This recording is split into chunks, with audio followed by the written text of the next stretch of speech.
রায়গঞ্জ পৌর bus stand থেকে চলাচলকারী বিভিন্ন রুটের বাসে অতিরিক্ত টাকা আদায় রুখতে কড়া পদক্ষেপ নিল উত্তর দিনাজপুর জেলা bus minibus owners welfare association.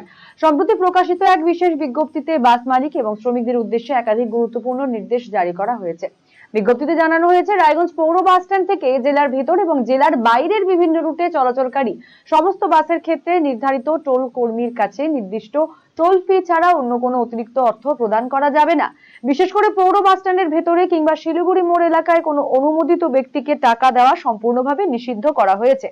অ্যাসোসিয়েশনের পক্ষ থেকে জানানো হয়েছে, 8ই মে থেকে এই নির্দেশ কঠোরভাবে কার্যকর করা হয়েছে।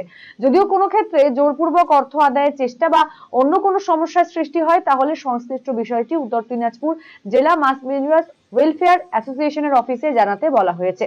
সংগঠনের পক্ষ থেকে দাবি করা হয়েছে, বাসস্ট্যান্ড এলাকায় দীর্ঘদিন ধরে চলা অনিয়ম বন্ধ করতে এই উদ্যোগ নেওয়া হয়েছে। উত্তর দিনাজপুর জেলা বাস মিনিবাস ওনার্স ওয়েলফেয়ার অ্যাসোসিয়েশনের সম্পাদক প্লাবন প্রামাণিক জানিয়েছেন, রায়গঞ্জ পৌর বাস স্ট্যান্ডে এতদিন শ্রমিক সংগঠন বিভিন্ন অনিয়ম চালিয়ে যাচ্ছিল। শ্রমিকদের শ্রমিক সংগঠন, শ্রমিক কল্যাণ তহবিল সহ বিভিন্ন তহবিলে অতিরিক্ত অর্থ প্রদান করতে হতো। তারা এ বিষয়ে প্রতিবাদ জানালেও কোনো কর্ণপাত করা হচ্ছিল না। কিন্তু সরকার পরিবর্তনের পর পুরনো সেই অনিয়ম আর বরদাস্ত করা হবে না। এ বিষয়ে সঠিক ব্যবস্থা গ্রহণের জন্য নতুন সরকারের কাছে দাবি জানিয়েছেন তিনি।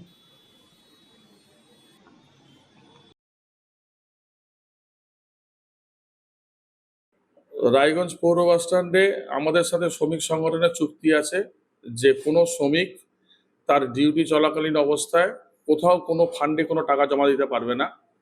আমরা দীর্ঘদিন ধরে লক্ষ্য করছি যে শ্রমিক কর্মরত অবস্থায় শ্রমিক সংগঠনে শ্রমিক কল্যাণ তহবিল এবং বিভিন্ন তহবিলের নামে শ্রমিক ইউনিয়নে টাকা জমা দিয়ে আসছিল। সে বিষয়ে আমরা প্রতিবাদও করছিলাম, কিন্তু সেটা কর্ণপাত করেনি। সরকার পরিবর্তনের ফলে আমরা একটা সিদ্ধান্ত নিয়েছি যে বর্তমানে কোনো শ্রমিক সংগঠন নেই, তাই আমরা কোনো শ্রমিক সংগঠনে কোনো শ্রমিক এবং কোনো মালিক যেন কর্মরত অবস্থায় কোনো রকম টাকা কোথাও প্রদান না করে, তার জন্য একটা নিষেধাজ্ঞা জারি করেছি।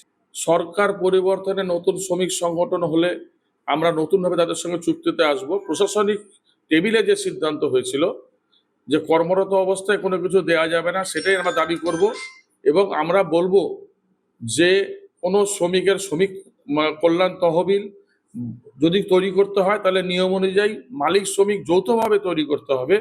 এবং শুধু শ্রমিক কল্যাণ তহবিল না, আমাদের মালিকদের কেনার টাকায় মাইক, যে মাইকটা আমরা ব্যবহার করতাম কোন গাড়ি কখন কোন গন্তব্যস্থলে যাবে, সেটাও শ্রমিক ইউনিয়ন ব্যবহার না করে শ্রমিক মাইকের টাকাও নিজের ফান্ডে টাকা তুলে জমা করে নিচ্ছিল। এরকম বিভিন্ন সময় বিভিন্নভাবে শ্রমিক সংগঠন টাকা তুলে চলেছিল, আমাদের কাছে কোনো কর্ণপাত করতো না। বাড়ির সৌন্দর্য বাড়াতে মেঝেতে ব্যবহৃত পাথর ও টাইলসের মান খুবই গুরুত্বপূর্ণ। আপনি যদি স্বল্প খরচে উন্নত মানের পাথর ও টাইলস খুঁজে থাকেন, তবে আর ভাবনার দরকার নেই। কালিয়াগঞ্জ শহরের বিশ্বস্ত প্রতিষ্ঠান এসকে মার্বেলে পাবেন আপনার প্রয়োজনীয় সব সমাধান। আমাদের কাছে রয়েছে বিভিন্ন রং ও ডিজাইনের মার্বেল, গ্রানাইট, টাইলস সহ নানা ধরনের সামগ্রী, যা আপনার বাড়িকে করে তুলবে আরো আকর্ষণীয় ও আধুনিক। তাই আর দেরি কেন, আজই চলে আসুন এসকে মার্বেলে। আমাদের ঠিকানা কালিয়াগঞ্জ কুনোরমোড়, রায়গঞ্জ বালুরঘাট রাজ্য সড়কের পাশে। যোগাযোগ নাম্বার 9434247290।